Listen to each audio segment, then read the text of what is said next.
위기 속에서 미래를 보다라는 제목으로 같이 함께 말씀을 나누도록 하겠습니다. 속담 중에서 이런 말이 있습니다. 자다가 봉창 두들긴다. 여러분 무슨 의미인지 아십니까? 사전에 보게 되면 한참 단잠을 자는데 남의 집에 봉창을 두들겨 놀라 깨게 한다라는 뜻으로 뜻밖의 일이나 말을 통해서 불쑥 내미는 행동을 비유적으로 이르는 말입니다. 여러분 비슷한 속담이 또 있어요. 뭘까요? 귀신 씨나라 까먹는 소리 한다. 이런 속담들은 누군가 상황에 맞지 않는 번지수를 잘못 짚고 헛소리를 하거나 얼토당토 않는 말, 너무 어이없는 말을 듣게 될 때에 우리가 이렇게 표현하곤 합니다. 어쩌면 오늘 주인공인 에레미야도 하나님으로부터 이런 느낌을 받았을 것 같습니다. 하나님께 왜 이런 느낌을 받게 되냐면 하나님의 말씀이 에레미야에게 임하게 되는데 7절이에요. 보라, 내 숙부 살룸의 아들 하나멜이 내게 와서 말하기를 너는 아나돗에 있는 내 밭을 사라. 이 기업을 물을 권리가 내게 있느니라 하리라 하시더니, 하나님께서 지금 에레미야에게 갑자기 부동산을 매입하도록 명령하고 계십니다. 숙부, 즉 작은아버지 혹은 삼촌의 아들이 너에게 올 거라는 거죠. 즉 사촌인 하나멜이 너에게 올 건데 그를 통해서 너가 밭을 사라는 것입니다. 하나님께서 지금 공인중개사 역할을 하고 계시는 거예요. 땅을 매입하는 일이 특별한 일은 아니지만 지금 에레미야와 남유다의 상황에서 굉장히 이 명령은 당혹스럽고 당황스러운 일입니다. 하나님의 예언을 듣고 있는 에레미야는 지금 어디에 있습니까? 32장 2절에 보게 되면 왕의 궁중에 있는 시위대 뜰에 갇혀 있다라고 이야기합니다. 즉 왕궁 안에 있는 감옥에 투옥되어 있는 거예요. 여러분 다른 감옥도 아니라 왕궁에 있는 감옥은 어떤 사람들이 보통 잡혀 있을까요? 대부분이 중범죄자들이 잡혀 있는 감옥입니다. 그렇다면 에레미야가 무엇 때문에 지금 감옥에 갇혀 있습니까? 성경은 그 이유를 전문맥이었던 3절과 5절에서 설명하고 있는데 그가 하나님으로부터 예언을 받아서 선포하게 돼요. 그런데 어떤 예언입니까? 이 성이 바벨론 왕의 손에 넘겨질 것이다. 그리고 시드기야 왕이 그들의 손에서 벗어나지 못하고 바벨론으로 끌려가게 될 것이다. 남유다가 바벨론과 싸운다고 할지라도 결코 승리할 수가 없다라는 이야기예요. 그러니까 에레미야의 입장에서 하나님의 예언이고 하나님의 명령이에요. 그런데 여러분 반대로 시드기야의 입장에서 이 이야기를 듣는다면 어떨까요? 굉장히 듣기 싫은 이야기고 사실은 심기가 불편한 예언이에요. 여러분 예를 들어서 여러분이 어떤 회사의 사장이라고 가정해 봅시다. 직원 하나가 어느 날부터 계속 다른 직원들한테 그렇게 이야기하는 거예요. 우리 회사는 시대의 트렌드를 따라가지도 못하고 전혀 소망이 없습니다. 소통의 방식도 너무 구시대적이고 일하는 방식도 너무나 아날로그식이다. 아무래도 내 생각에는 이 회사가 곧 망할 것 같다. 회의를 하는데도 사장님이 있는데도 망한다고 이야기하고 그 직원들과 함께 격려하기 위해서 회식 자리에 갔는데도 불구하고 계속해서 우리 회사는 소망이 없어. 우리 회사는 망할 것 같아. 이야기하는 거예요. 여러분 아무리 맞는 말이라고 해도 이 이야기를 듣는 사장이 누가 가만히 두겠습니까? 에레미야도 시드기야 왕의 입장에서 보면 국가 사범죄예요. 계속해서 나라가 망한다. 왕은 잡혀간다. 어쩌면 에레미야가 40년 전에 한국 국적을 가지고 이 땅에 살았다면 어디 끌려갔을까요? 삼천교육대에 끌려가서 막 정기고문 당하고 물고문 당하고 옥수수 몇 개 빠지고 아마 그랬을 것 같아요. 지금 하나님의 예언, 하나님의 말씀을 선포하다가 감옥에 잡혀 있는데 이제는 하나님께서 뭐라고 말씀하세요? 그 감옥에서 땅을 사라는 거예요. 그 감옥에서. 심지어 유다가 어떤 상황입니까? 32장 1절에는 힌트를 주고 있어요. 유다 왕 시드기야 제10년, 느부갓네살 왕 제18년. 시드기야 왕 제10년은 BC 588년 587년경입니다. 즉 남유다가 멸망하기 1, 2년 전에 불과한 거예요.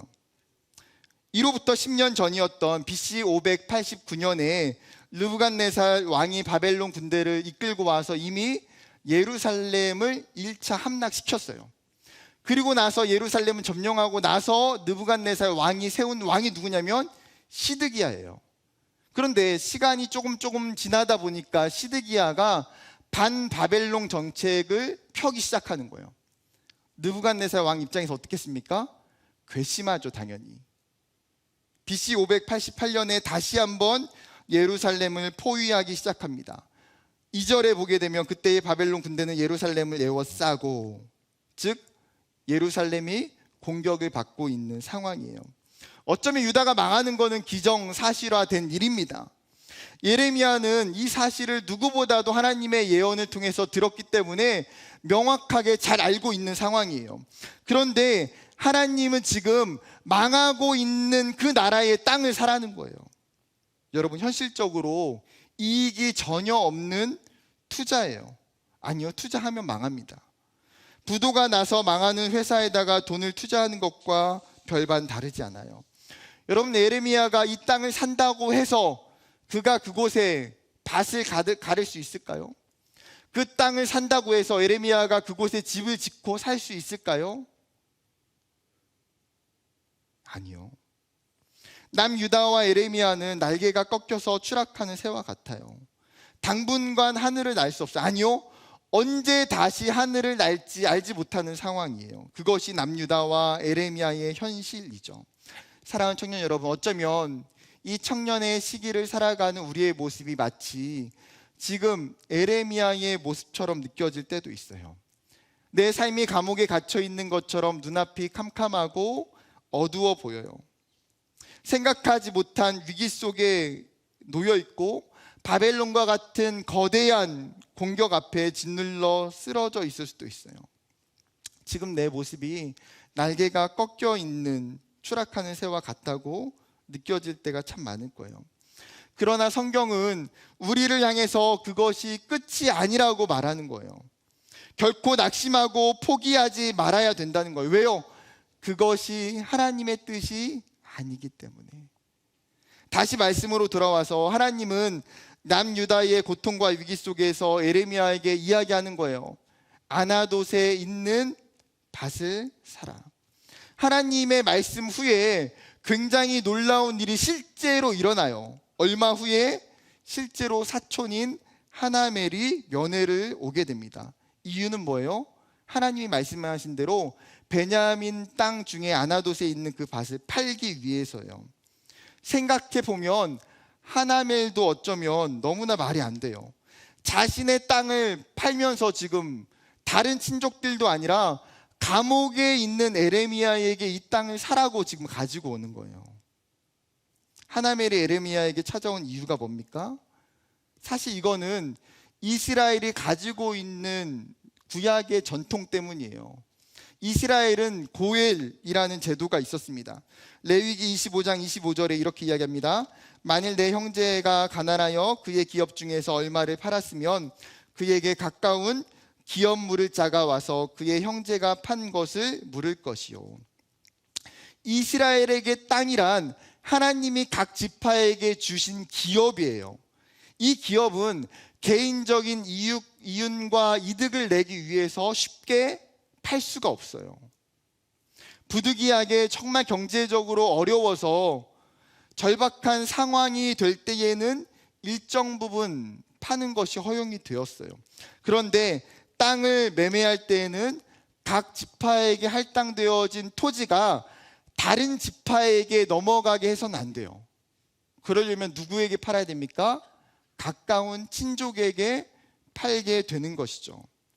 오늘 이 레위기 25장 25절에 보게 되면 기업 물을 자라고 번역된 단어가 고엘이에요. 고엘.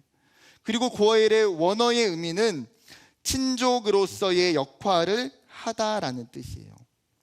이러한 고엘은 단순히 땅에만 해당하는 것이 아니라 땅도 사람도 생명도 포함되는 것입니다. 우리가 잘 알고 있는 고엘의 대표적인 예가 룻기에 나와 있죠. 모압 여인이었던 룻이 남편이 죽게 돼요. 그리고 시어머니를 따라서 모압을 떠나서 베들레헴으로 옮겨가게 됩니다. 농사지을 땅도 없고 아무것도 가진 것이 없기 때문에 남의 밭에 나가서 떨어진 이삭을 주워다가 시어머니를 봉양하게 되죠. 그런데 이방 여인 룻이 떨어진 이삭을 줍도록 따뜻하게 보살핀 사람이 있었어요. 보아스라고 하는 사람입니다. 이 사실을 알게 된 시어머니였던 나오미가 보아스가 자신의 기업물을 자 중에 한 사람이라는 것을 알게 돼요. 그리고 그 후에 보아스는 나오미의 기업을 대신 물어주고 그들의 소유를 회복시켜 줍니다. 오늘 본문에서도 하나멜은 자신의 가장 가까운 친족인 에레미야에게 기업 물을 것을 요청하고 있는 거예요. 그때 에레미야가 확신한 것이 무엇입니까? 8절에 이렇게 이야기해요. 이것이 여호와의 말씀인 줄 알았다. 하나님께서 자다가 봉창 두드리는 소리를 하신 것이 아니라 땅을 매매하기 위해서 찾아온 그 하나멜을 보니까 이 요청의 주체가 하나님이라는 사실을 깨닫게 된 거예요. 이것이 하나님의 계획이고 이것이 지금 나와 남유다에게 말씀하고 있는 하나님의 상징 행위임을 그가 깨닫고 알게 된 것이죠. 덕분에 에레미야는 주저함 없이 토지 매매를 체결합니다. 은 17세겔을 주고 계약서를 쓰게 돼요. 법과 규례대로 두 개의 증서를 써서 하나는 봉인하고 하나는 봉인하지 않습니다. 그 후에 증인들을 세워 이 계약이 사실임을 증명해요. 3명 이상의 증인들을 세우게 되는데 에레미야는 시위대 뜰에 나가서 그 앞에 있는 남유다의 많은 사람들을 증인으로 세웁니다.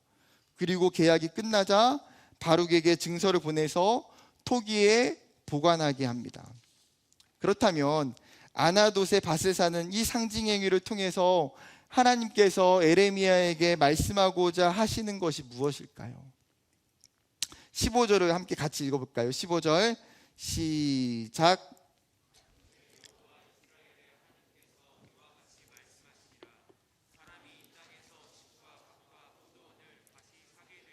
하셨다 하니라. 하나님께서 지속적으로 에레미야에게 말씀하신 것은 무엇입니까? 남유다의 멸망이에요. 남유다가 반드시 바벨론의 멸망을 당할 것이다.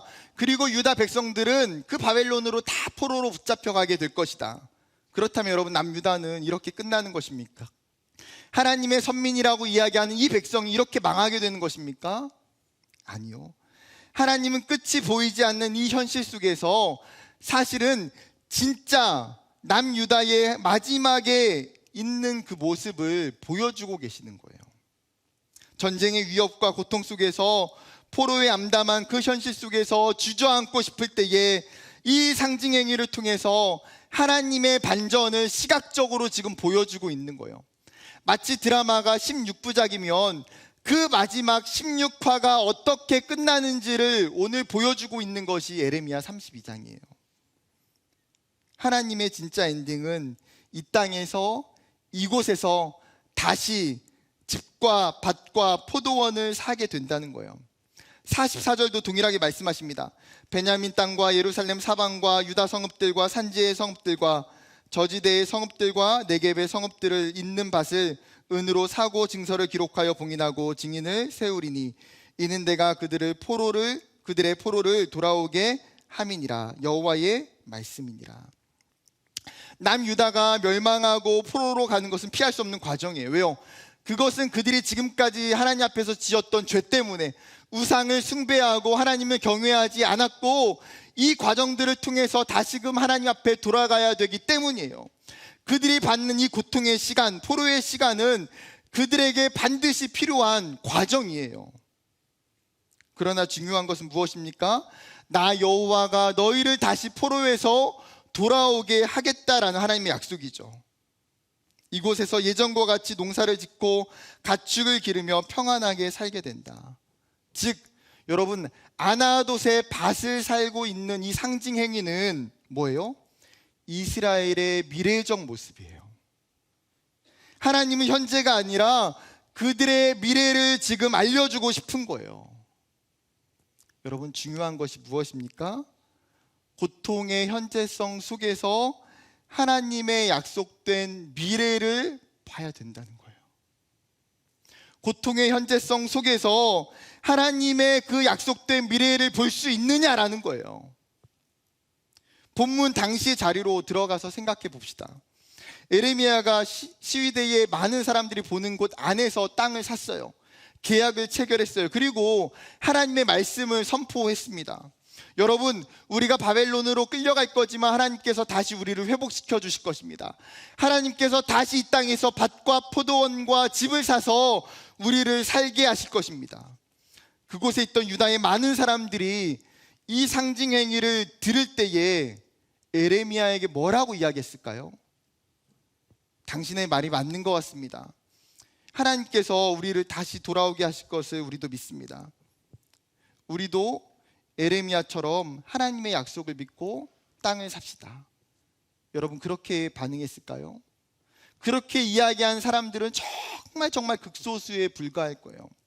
그곳에서 에레미야의 이 예언을 듣고 있는 많은 사람들은 지금 이 감옥에서 아나돗에 있는 밭을 사고 있는 그 에레미야의 행동을 비난하고 조롱하고 무시했을 거예요. 우리가 하나님의 약속된 미래를 보지 못하는 것은 우리가 가지고 있는 현실의 문제, 현실의 고난, 현실의 삶에 우리가 끊임없이 매몰되어 있기 때문이에요. 눈앞에 있는 위기 속에서 우리가 위기 자체밖에 보지 못하고 살기 때문이에요. 그래요. 지금 당장 눈앞에 보면 내 학업과 내 진로, 내 스펙을 위해서 끊임없이 싸워가요. 지금 당장 내가 가고 싶어하는 직장, 내가 들어가고 싶어하는 회사밖에는 아무 생각이 들지 않아요. 직장인들 같은 경우에는 내 직장의 현실과 내 업무와 관계에 치이며 살기가 바빠요. 재정의 문제와 결혼의 문제, 현실 앞에 놓여있는 이 문제를 풀기에도 나에게 시간과 에너지가 없어요. 결국 현실의 고난이 우리의 영적인 눈을 감기게 할 때가 많다라는 거예요. 현실의 나의 부정적인 그 상황들이 나로 하여금 하나님의 미래를 꿈꿀 수 없게 만든다라는 거예요. 지금 당장 너무 힘들고 어려운데 어떻게 미래를 보고 확신할 수 있습니까?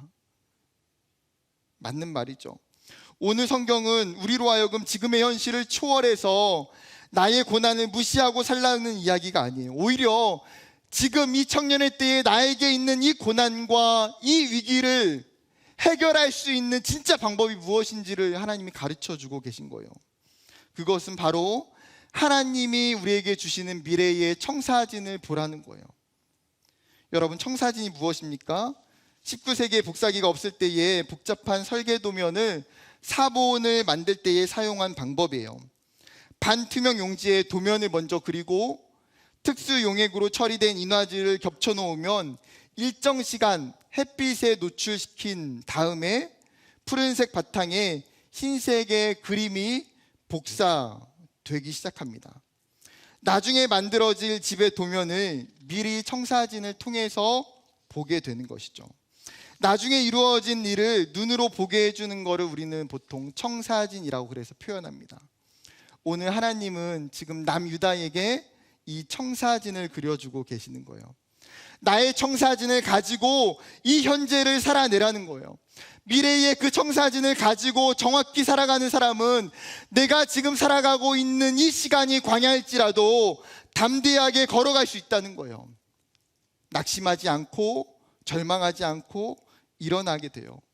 에레미야는 지금 감옥에 있음에도 불구하고 그가 담대하고 당당한 이유는 무엇입니까? 그에게 하나님의 청사진이 있기 때문이에요. 사랑하는 여러분, 하나님은 오늘 말씀을 통해서 우리에게 무엇을 이야기하고 계실까요? 위기 속에서 믿음의 눈을 들어서 하나님이 여러분 각자에게 말씀하고 있는 약속된 미래를 보라는 거예요.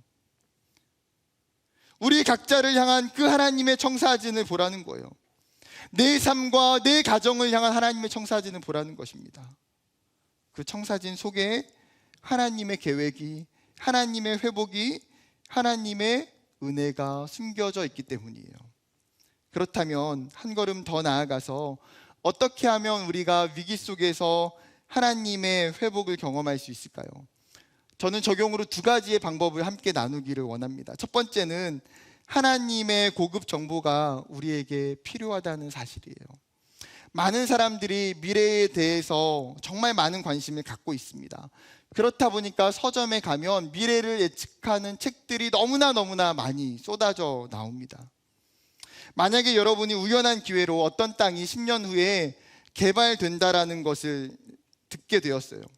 혹은 어떤 벤처기업이 향후에 대기업으로 성장하게 된다고 알게 된다면 여러분 같으면 어떻게 하시겠습니까?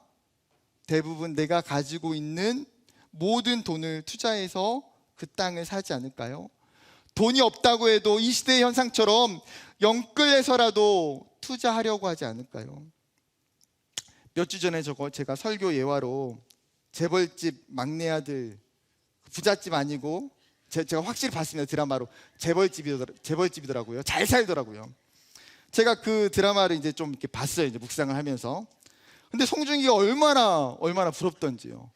송중기의 미래를 다 알고 있잖아요. 분당 개발, IMF, 닷컴 버블, 9.12 테러, 그 다음에 2002년 월드컵 4강, 이런 엄청난 정보들을 알고 있다 보니까 어때요?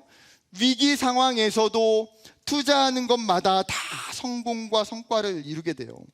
말 그대로 그에게 고급 정보가 있기 때문에 내 삶을 다시 일으켜 세울 수 있는 기회들이 주어지게 되는 거예요.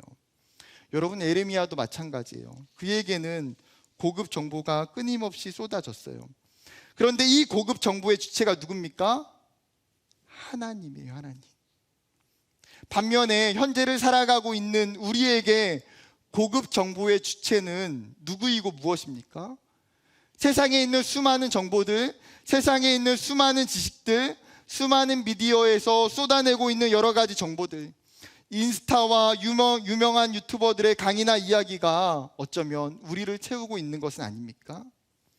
그렇다면 그러한 세상의 지혜와 정보들이 지금 내 삶의 이 위기를 극복할 수 있게 만들어 주느냐는 거예요. 우리의 삶에 찾아오는 수많은 위기와 어려움을 극복하기 위해서는 다른 무엇보다도 중요한 것이 무엇입니까?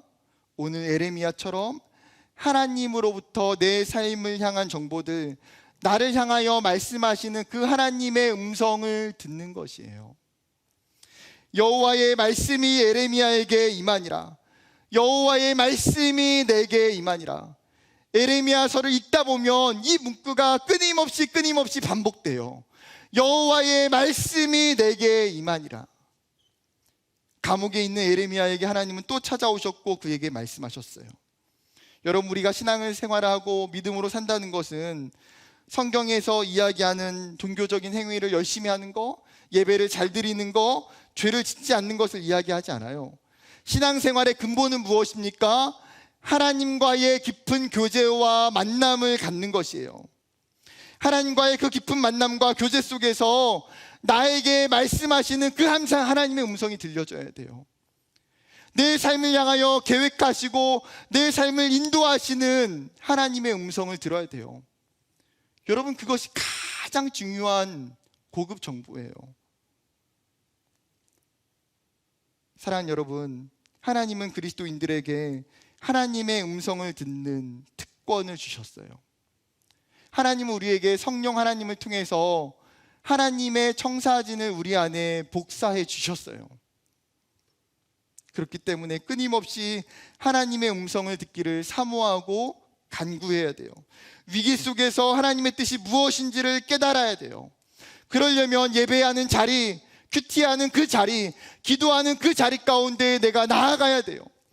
2023년 정말 하나님의 음성을 들을 수 있는 그 자리에 여러분이 서 있기를 원해요. 잠잠히 하나님이 여러분을 향해서 말씀하시는 그 음성을 들을 수 있는 저와 여러분이 되기를 주님의 이름으로 축복합니다.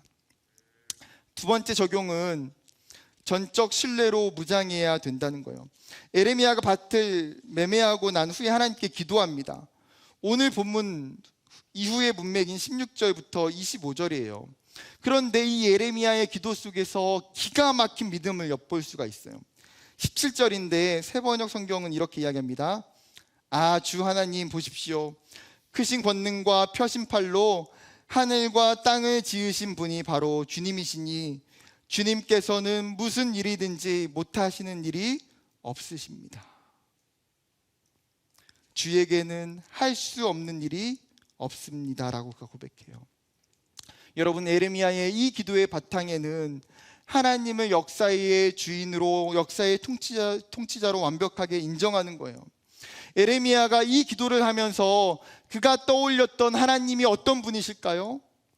홍해를 가르시고 이스라엘을 출애굽시키셨던 그 하나님, 이스라엘 백성들이 광야를 행군할 때에 아무것도 먹을 것이 없을 때에 하늘에서 만나와 메추라기를 내려주셨던 그 하나님, 이스라엘이 아모리 군대와 싸울 때에 해와 달을 붙잡아 주셔서 전쟁에 이길 수 있게 해주셨던 그 하나님, 거대한 여리고성을 큰 함성 소리에 무너뜨리게 해주셨던 그 하나님, 그 하나님은 여전히 살아계신 하나님이시고 그 하나님은 지금도 역사하시는 하나님이라는 거예요. 에레미야의 기도가 끝나자 27절에 하나님께서 이렇게 말씀하세요. 나는 여호와요 모든 육체의 하나님이라 내게 할 수 없는 일이 있겠느냐. 무슨 말입니까? 나는 모든 사람들의 하나님이며 능치 못한 일이 없는 전능하신 하나님이라는 거예요. 지금 에레미야의 이 선포 속에 하나님이 동일하게 이야기하시는 것이 무엇입니까? 하나님의 전능성을 선언하고 계시는 거예요. 나는 전능한 하나님이라 나에게는 능치 못함이 없다. 여러분, 우리가 하나님의 속성을 크게 두 가지로 분류하게 돼요. 하나님의 형상을 따라 창조된 인간에게 하나님이 동일하게 허락해 주셨던 공유적 속성이 있어요. 이 공유적 속성에는 사랑, 공의, 자비, 진실함, 거룩, 이러한 속성들이 있죠. 이러한 하나님의 속성들을 우리에게 주셨고 우리의 삶에도 나타나요. 반대로 오직 하나님만 가지고 계시는 비공유적 속성이 있어요. 예를 들어서 자존성, 스스로 태초부터 존재하시는 영원성, 영원히 시간을 초월해서 존재하시는 편재성, 어느 곳에서나 나타나시고 어느 곳에서나 존재하시는 그 하나님. 불변성, 하나님의 존재와 목적과 약속이 변함이 없으신 것. 이러한 비공유적 속성들을 아우를 수 있는 것이 어쩌면 하나님의 전능성이에요. 하나님의 전능하심. 하나님은 전능하시기 때문에 이 땅을 말씀으로 창조하셨고 모든 만물을 지으셨고 통치하고 계세요. 창세기 15장에 보게 되면 하나님께서 아브라함에게 자녀를 약속하시면서 그를 통하여 큰 민족을 이루겠다고 말씀하셔요. 그런데 이미 아브라함의 나이가 85세예요. 사라는 아이를 낳을 수 없는, 출산할 수 없는 상황이에요. 그들이 아무리 하나님의 그 약속을 듣고 기다려도 자녀가 생기지 않아요. 그래서 결국 아브라함과 사라가 했던 인간적인 방법이 무엇입니까? 사라의 종이었던 하갈을 통해서 후손을 낳는 거였어요. 그런데 창세기 17장에 아브라함이 99세가 되었을 때에 하나님께서 다시 나타나세요. 그리고 아브라함에게 이야기하세요. 나는 전능한 하나님이다. 내가 너에게 아들을 줄 것이고 너를 통해서 큰 민족을 이룰 것이다. 그리고 그 말씀대로 아브라함은 100세에 아들 이삭을 얻게 돼요. 출애굽기 6장에서도 모세에게 자신을 설명하시면서 하나님이 이렇게 말해요. 내가 아브라함과 이삭과 야곱에게 전능한 하나님으로 나타났다. 창세기 17장에 그리고 출애굽기 6장에 하나님의 이름을 이야기하면서 사용하고 있는 단어가 있어요. 바로 엘샤다이, 전능하신 하나님이에요. 에레미야는 이 전능하신 하나님에 대한 믿음이 있는 거예요. 그 전능하신 하나님에 대한 전적 신뢰가 있는 거예요. 남유다가 멸망한다 할지라도 하나님은 전능하시기 때문에 그의 약속을 반드시 신실하게 성취하시는 분이시다. 사랑하는 청년 여러분, 우리의 삶에서도 말할 수 없는 위기와 고난과 어려움들이 끊임없이 찾아와요. 내 힘으로 해결할 수 없는 고난들이 찾아와요. 여러분, 그때에 우리에게 이 에레미야의 믿음이 있었으면 좋겠어요. 여호와 하나님께서는 능치 못하심이 없으십니다. 내가 믿는 그 하나님은 불가능이 없는 그 하나님이십니다. 사역을 하면서 믿음으로 살아가면서 너무나 놀라운 것은 이 전능하신 하나님의 은혜가 우리의 삶에 나타난다는 거예요. 제 삶에도 여러분의 삶에도 이 전능하신 하나님의 일하심이 나타나요. 왜요? 그 하나님은 여전히 살아계시고 여전히 이 시대 가운데에도 하나님의 신실하심을 가지고 일하시기 때문에 말씀을 맺으려고 합니다. 사랑하는 여러분, 그 전능하신 하나님을 붙들며 살기를 소망합니다. 그 하나님을 전적으로 신뢰하는 청년들이 되기를 소망합니다.